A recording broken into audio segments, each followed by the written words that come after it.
I'm gonna give you my full 6-figure email framework, from how I research what I'm gonna write about, to how I come up with the hooks, to how I actually write the emails, to the CTAs, everything. And this has helped me personally win the school games. It's helped me help 4 communities win the school games, generating 6 figures plus with just one set of emails. One of my clients, I'm gonna talk about, that we did one set of pre-webinar emails and post-webinar emails, generated $40K from that webinar. I helped Atina go from $29,000 to $315,000, and emails were a huge part of that. And I'm gonna break down exactly what went into those emails. Now, I just wanna say before I even get into this, like, I am not a pro at this. I've been copywriting for about a year, so I'm literally just gonna share what I've done. And there's a million different ways you can make money online. There's a million different ways to write really good emails. I'm literally just gonna share what I did, and feel free to use this, implement it, take what's valuable, and just know I'm sharing what I'm doing. I'm not going to tell you this is the best way to do it, because I've only tried a few things. I'm brand new to entrepreneurship. Only been doing this a couple years. So I'm just going to show you guys what I'm doing. Anyways, getting into it, I'm going to start with these webinar emails, and we're going to break down a few different styles, but you can take principles from each of these emails and they will improve your entire email game. So 40K with a webinar. This was a really, really cool project I worked on with a creator named Jesper, who won the school games same month as I did, actually, and reached out to me because I was the only copywriter that ever won the school games. And so he reached out to me and he was like, hey, I want to make some money after the school games, and so I have this idea to do a webinar, whatever. I heard about you through the school games and wanted to work with you. And so I think it was literally like a week after I won the games, I onboarded him as a client. Keep in mind, I had about 35 clients at this time. It was the most people I'd ever worked for. And now I'm bringing on another school games winning client, and it was insane. It was absolute insanity because he wanted the webinar within like 2 weeks of hiring me. And so I'm going to get into like the actual offer. The unique element, every webinar has to have a unique element, and every email needs to have some unique element.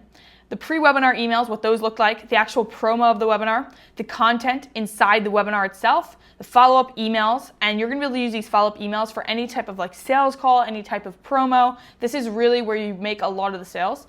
And then the actual cadence of emails that we sent. So I'm going to break down all of those things for you guys. And let's just start with the unique element. So to promote a webinar and really get people onto the webinar, you want to send a bunch of pre-webinar emails just hyping it up, building some awareness, but also just building excitement, giving them a reason to be on the webinar live, to take an hour out of their day to attend live instead of just, you know, watching a replay at like 11 p.m. with some popcorn. Like typically a webinar is not going to be the like, you know, 11 p.m. at night. It's going to be at like 12 p.m. So you got to get people to interrupt their day, jump on a webinar, you know, set everything else aside and actually pay attention. And so to do that, you really need to stack the value. And that's what we do in the email. So I treat those emails kind of like a welcome sequence. So you go through this like psychological journey with the reader where you're overcoming objections, you're painting the vision, you're showing them why them being on this call live is going to be incredibly valuable to their long-term success, and why they should be on live instead of just watching a replay, because there's going to be some type of gift. And that's the unique element. So for Jesper, there's a couple things. There was onboarding calls, there was some different bonuses that they got in terms of like pricing, which I'll break down in a second. And that was the motivation to get on the call as opposed to watching the replay. Now, what we did was we extended those bonuses for only 48 hours after the webinar. And I'm going to get into those when we talk about the post-webinar emails. But pre-webinar was about 7 emails. I'm going to break down exactly what went into those emails, but just for now, like so you can get an idea of really everything that went into it. It was 7 emails starting out, so a week of promo, and then there was a couple blasts we did right at the time of the webinar. So that was kind of like almost just like reminding people it's starting now. We did a bunch of promotion inside those emails. We did a little bit of promotion on social media. The content of the webinar, I'll talk about this in a second, but we modeled it after one of the best performing webinar templates there is.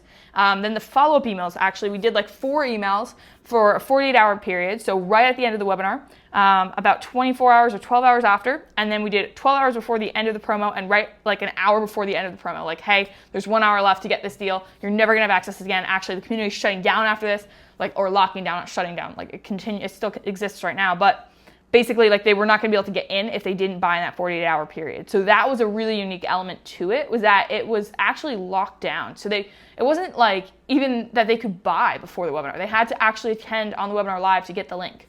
And then he opened it up for 48 hours, so it was going to close down again. So a lot of urgency.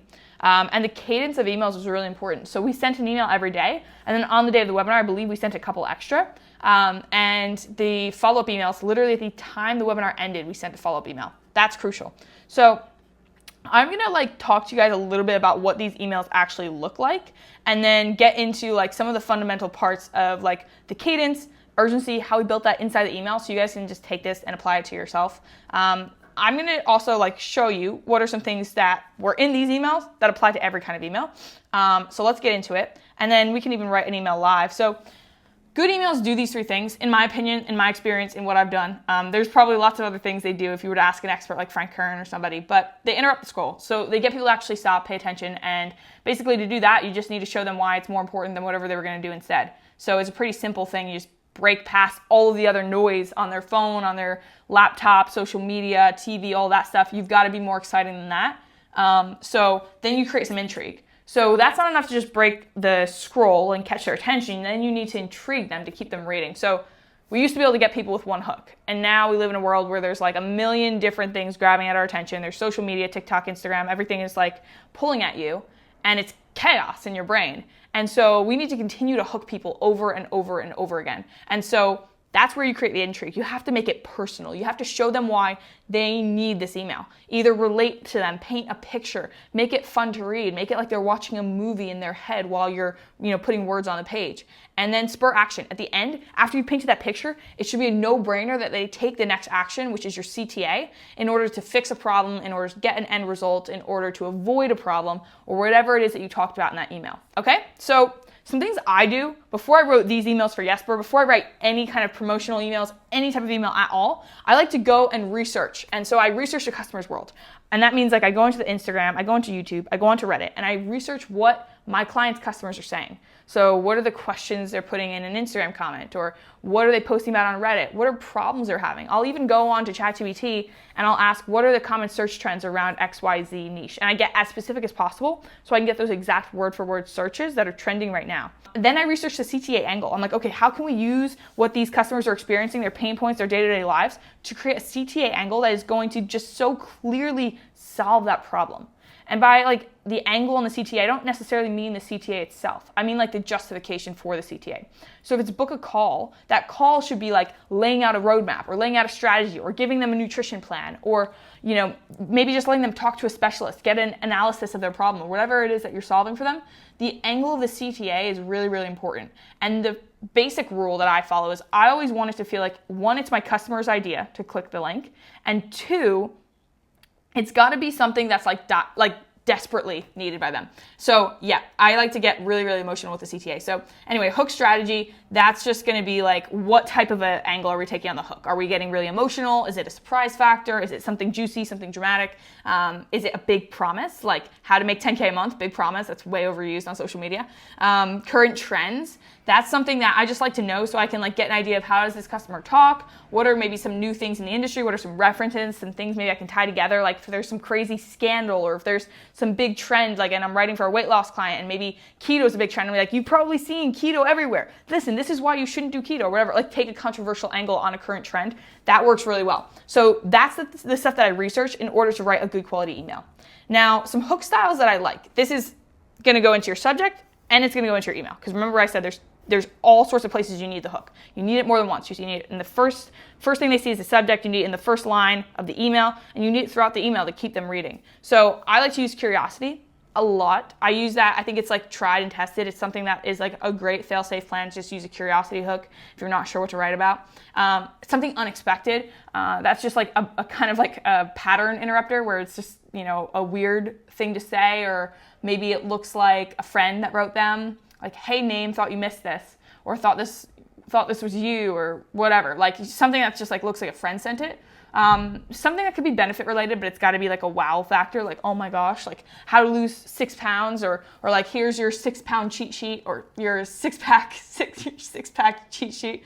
I always use fitness as an example because it's just so easy. Money and fitness niches are so easy to write for, so that's why I use that a lot. And then stories are so good. Stories are immediately interesting to people because people love to like hear what other people are doing, hear how other people did XYZ, because it just builds the belief or it makes them feel better about themselves. So there's 2 ways you can use stories. 1, you tell an inspiring story that makes them like get excited, build some inspiration, some belief, or you tell a not so exciting story, which makes them feel better about their current situation. And that's kind of like more relying on the concept of like if you gossip about people, it's usually like make yourself feel better. So you're like relying on that human that human kind of like tendency, which isn't the greatest in my opinion, or you rely on like the inspiration thing, which I think works way better because it's like the hero's journey where you just build the belief that they can get through those objections and those obstacles. All right. The shocking one, we kind of talked about that. It's similar to unexpected, but you're just sharing an intriguing fact tied to the customer's goal. And then fear-based, that's using an emotion and something kind of heavy that they want to avoid. All right. So those are the basic things. Like all of my hooks follow one of these frameworks. And my basic email rules that I used a lot in the sequence with Jesper was like, I did a lot of short emails that were very to the point.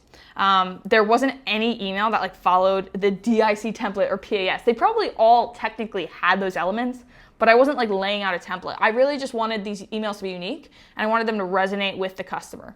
And there was no like repeated phrases throughout the email. That was one thing that I eliminated by just going and reading them and rewriting them a lot so that every email was unique. I wasn't just sending people emails to send them emails. And yeah, there was one objective, one big idea, one direction, one CTA, but every email was different.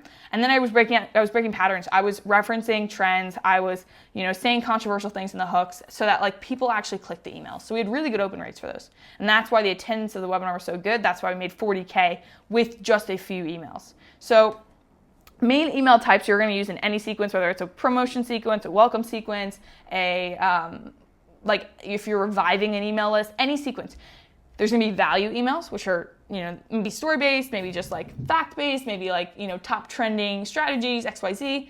There's like the FOMO promo kind of emails. We used a lot of those in this webinar promotion because obviously we want that kind of like fear of missing out to motivate people to attend the webinar. So you're creating a lot of urgency and scarcity based around like limited supply or limited time. And then there's the value emails where you're just offering advice. There's like discovery emails where it's like a new strategy, like those new strategies that are, brand new to the market, never seen before, getting crazy results like never before. People get really excited about those because they think, oh, I've got an advantage on everyone else. I found this early. So you can use that a lot in your emails. And then testimonials, builds belief, same as the story. So those are the main types of emails I use. And there's a lot more emails out there. I'm just sharing what I use. So these are the places that I studied good copy. So before I wrote this sequence for Jesper, I went and I studied the best copywriters. And I recommend you guys do this all the time because like you want to be comparing yourself to the best. You don't want to just compare yourself to anybody that you're getting in your inbox. They've got to be good. So I like to go onto Facebook ad library and I go through some filters and I figure out what ads have been up for like over a month. And I look at those, and I look at the copy and the hooks and I get inspiration from those, even if it's for an email, because you can look at the hooks in an ad and those often are really, really good hooks for you to use in your email, for your CTA, and maybe just create a less salesy version. And then I go into Swipe.co. Swipe.co is like amazing. It's a lot of like old school, like classic, well-known marketers, and you can go and find some of the best sales pages, emails, promotional sequences, webinar promos, everything. And it's free. So I go on there. And then, I have some newsletters I'm subscribed to. So like Brian Moncada, Charlie Morgan, Frank Kern, like I read all of their emails. Recommend doing that. Find like some top experts that you really resonate with. And those are 3 that I recommend. And then, I look at books. So I read a lot of books. I read a lot of Alex's books. So Alex Hormozi, I reread his books a lot. I actually think they're the best copywriting books out there. That's just my opinion. But there's also some good ones. I've been reading one book I just ordered, actually, I haven't started it, I think it's called, it's like Make Them Laugh and Take Their Money. And it's all about using humor in copy or using humor in sales. There's a few, like Copywriting Secrets is one that I just recently got. How to Win Friends and Influence People is just like a great communication book. So those are some other places that I get inspiration from. But you definitely want to start building your own swipe file so you have email like styles and hooks to reference back if you ever have writer's block and you don't know what to write about. That is so helpful. Just have like a library of the best copy. And sometimes you'll have like no idea what to write, but you go into your swipe file and you find an email you totally forgot about, and you literally might just like take that email, templatize it, and like copy it. And that is often going to be the email that performs the best because it's based on a framework that's worked and it's been tried and tested. All right. Now getting into the actual process of email, rewriting is like my best friends because my best emails never are written in one go. Usually I'll write an email, I'll come back 20 minutes later and rewrite the entire thing, or like rewrite the hook completely. And I like to do like at least 3 variations of a hook so that when I come back and I analyze the email, I have options and I can look at it from almost like an objective perspective. So the first draft, I just literally like get everything down. I write a super long email. I try a bunch of different angles. They all are like, it's all over the place. The start of the email goes in one direction, the middle is going in another direction, and the end is like unclear. And then there's like a CTA that doesn't make any sense, but I just get it all out. And then I go through the second draft, I cut all the extra stuff that doesn't need to be there. I just like basically take that email down by like 70%. So it becomes a way shorter email. And then I go and I sharpen it up. So I go through it again, I add some really like compelling sauce to it. I tie everything together, make it flow nicely. And then I might come back to it one more time and really refine it or send it to somebody else to take a look at. Like having a mentor, having like someone that can take a look at your emails and give you like a second set of eyes is so valuable. So like if you have writer's block, these are some things that work for me. Because everybody gets writer's block. So I brain dump, like I said, I get everything on the page, no filter because I just need it out of my head on the page. And then I set a timer. So I like to do this like for everything I do. I set a timer. Maybe it's 10 minutes, maybe it's 20, maybe it's 25. And I literally just like force myself in that time frame to only do whatever it is that I decided to do. So in this case, it would be write or refine that brain dump that I just did. And then I like to change the environment. That's something that works really well. It's like I'll go to a coffee shop, or sometimes I'll just like set aside like a room. So I like have like this 2-bedroom apartment. I have one room which just like writing, and that works really well. And then yeah, I'll start anywhere. Like sometimes I just start with the CTA if I can't think of anything else. Like this brain dump is like literally what it sounds like. It's just like putting everything inside my head on a page, and sometimes it's really messy, but then you tie it together with like these 3 stages, and that's gonna be where it becomes something really good. So that's the process of actually writing the email. And like you will find so much juice if you just take this one part where you go and you study really good emails and you tie them into your own and you create a swipe file, because you can reference back to those and find some of the best hooks out there. So these are some of the things we use to create urgency on Jesper's promotional sequence. And I'm referencing this sequence a lot because it was one of the first really, really profitable sequences I wrote. I was fairly new to copywriting, like I just won the games. And this was something that with like, what would it be? Like 7 + 4, like, I don't know, less than 15 emails. We made him $40,000. Pretty good. And by we, I mean I, because I didn't even have like a team then. So I made him $40,000, and I think I wrote those emails in like a matter of days because it was such a rush project. So it doesn't have to take long. And so if you're a business owner, you can do that for yourself. If you're a copywriter, you can do that for a client and create an incredible case study like I did. But these are some things you want to have in those emails if you actually want people to show up. So you want to have limited spots or some type of urgency where like the demand is low, because, or not the demand, the supply is low. You want the demand to be high, and the supply being low will increase the demand.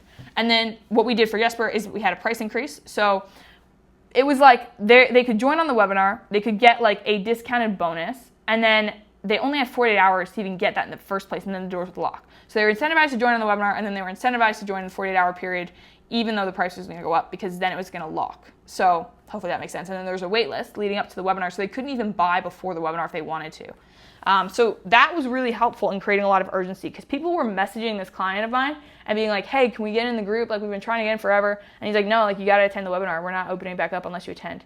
And that created so much momentum on the webinar where like sales were just flooding in, and then everyone else got kind of caught up in this like buying frenzy. And we had a lot more people buy because they were like, whoa, like everyone on this call is buying. Like, this is something really good. I've got to get on. So that was something that was really good. There was so much urgency. There were so many people that attended because they had to be on the webinar. They had, like, if they wanted to get in, if they'd been wanting to get into this group for the last month, that was the way that they got in. So that worked really well.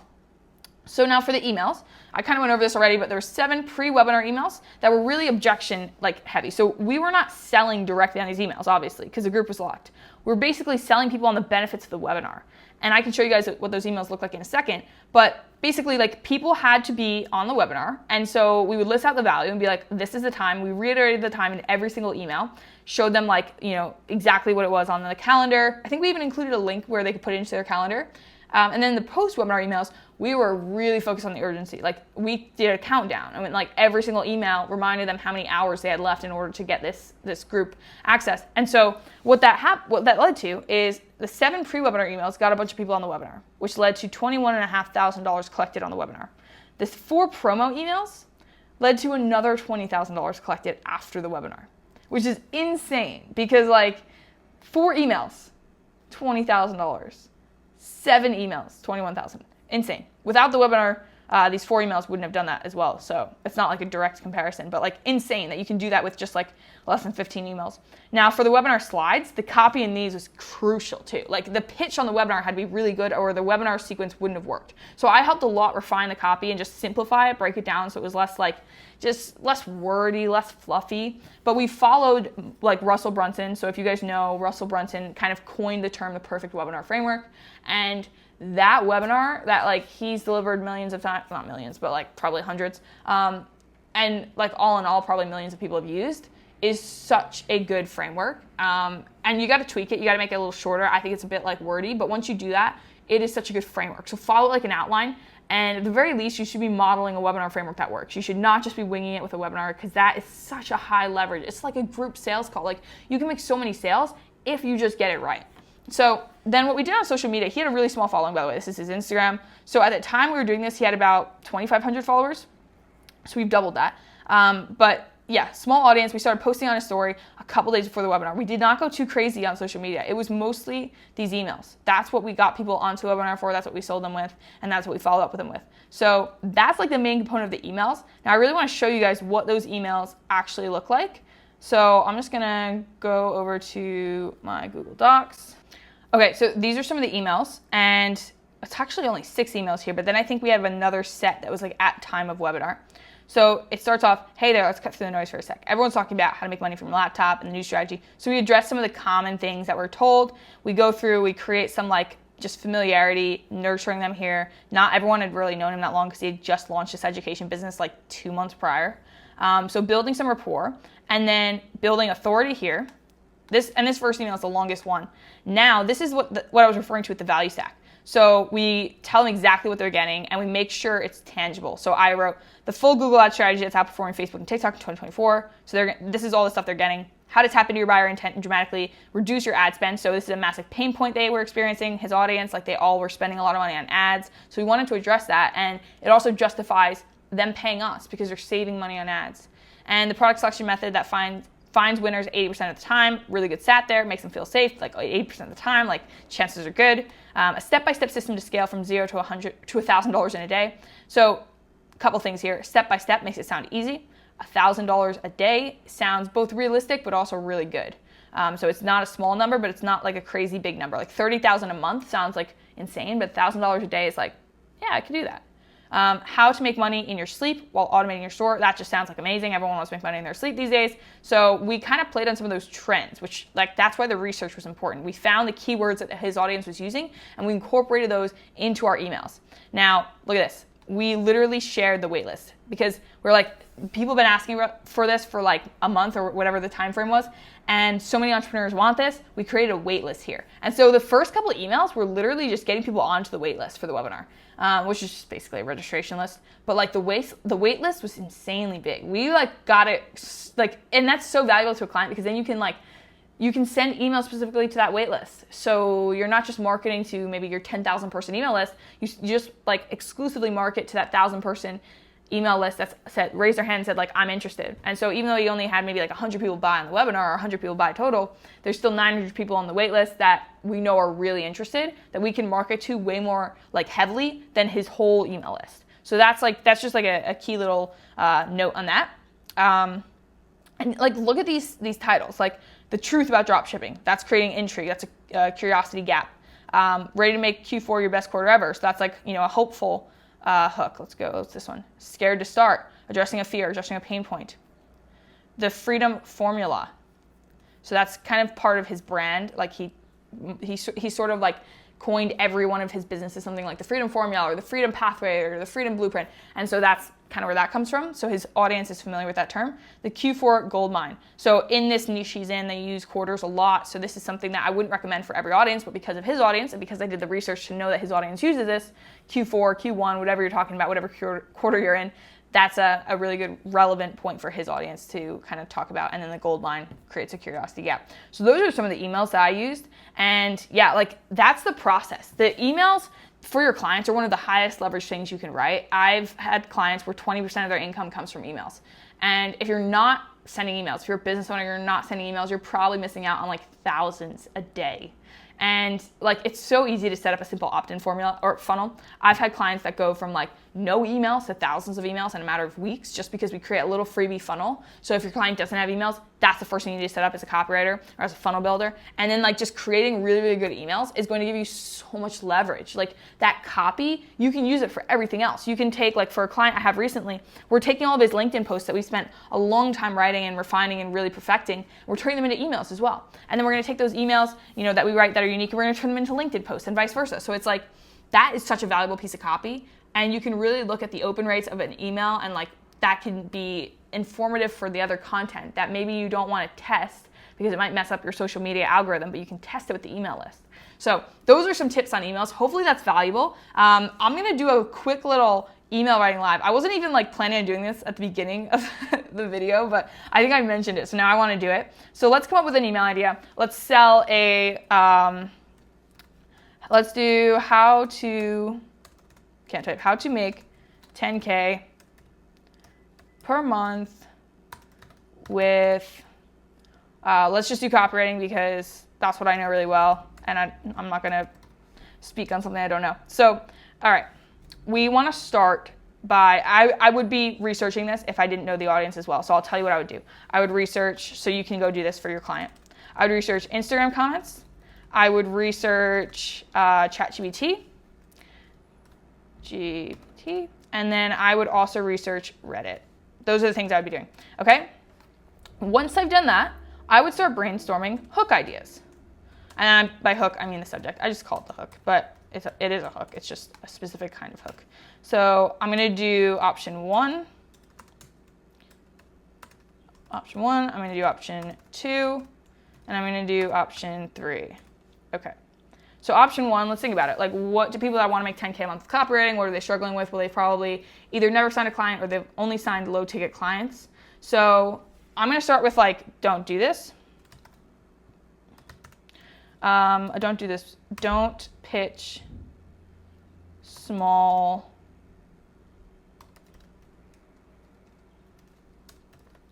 copywriting proposals. I'm going to start it with warning.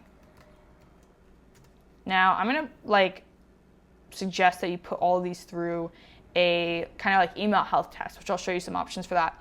Warning, don't pitch small copywriting proposals. It's just like a struggle that I know a lot of new copywriters have. My client failure story. So this would be like something that they want to avoid, a fear-based email. And then let's do something that's more like inspiration-based. The 30-day blueprint to your first 10K. Now, all of these emails, except for I guess this one would be slightly different, be more story-focused, are going to kind of share the same thing. And so then we can kind of pick which hook and maybe change them at the end. But let's start by like really relating to them. Okay, so last year, this exact day, and I'm going to make this like super, like we want this to feel like it's super transparent, super honest. So I'm going to try and like touch on why I'm writing things the way that I'm writing them. This is just kind of like, obviously like this email is not scheduled if I'm saying the date, right? So it feels more authentic. Last year, this exact day, I was sitting on my mom's couch, binging make money videos on YouTube. Little did I know,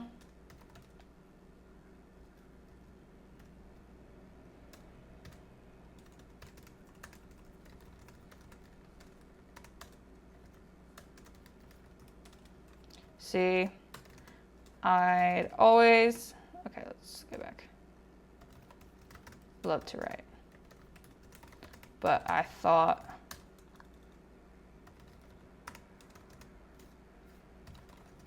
only broke people had, I actually thought this, only broke people had time to write.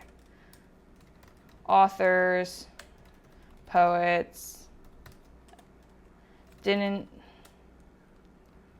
even think of copywriting as a potential business until, by some stroke of luck, breaking like the typical email flow with these quotation marks. A mentor of mine reached out.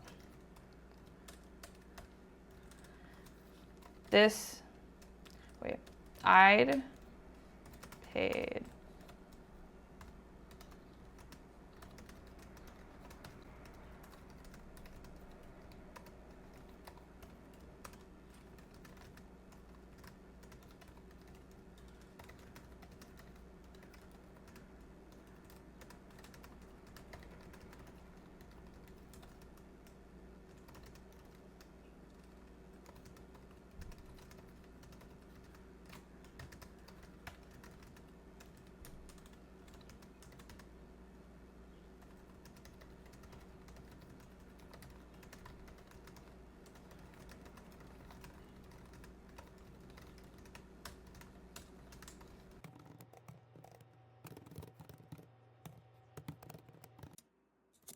This is a true story. So I got a text, do you know how to write?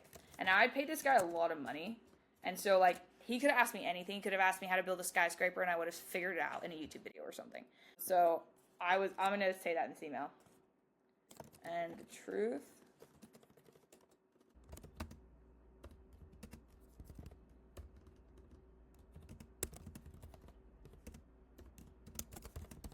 at least not well.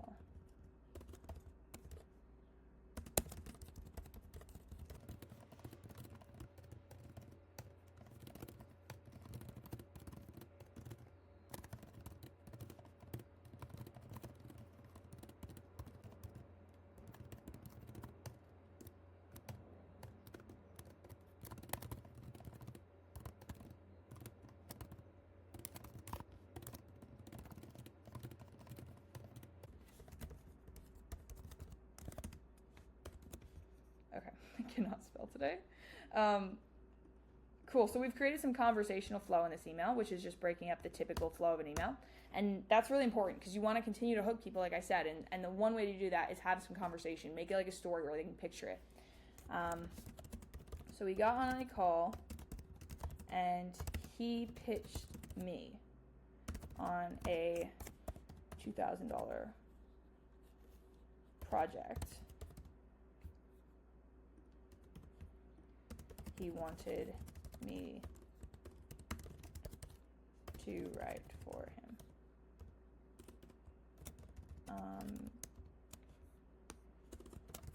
I was all in 30 days. This is also true. I wrote 200 pages. I've actually done way more than that now. Like 30 days, jeez. I wrote like 70 pages in 3 days. Like it's insane. So,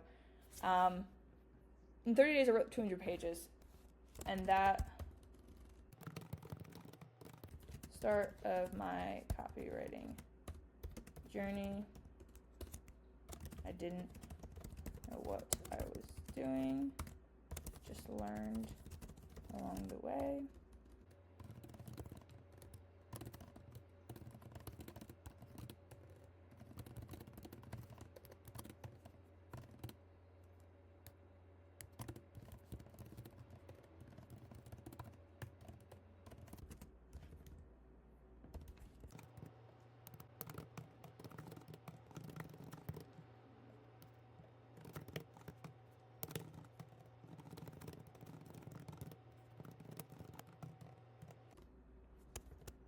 So I'm relating to the reader that maybe doesn't think that they could charge a lot for their copywriting. So I'm saying here, I thought these entrepreneurs were crazy. They were paying me $3,000 and even $5,000 every month just for some simple writing. So now I've also made the offer seem simple.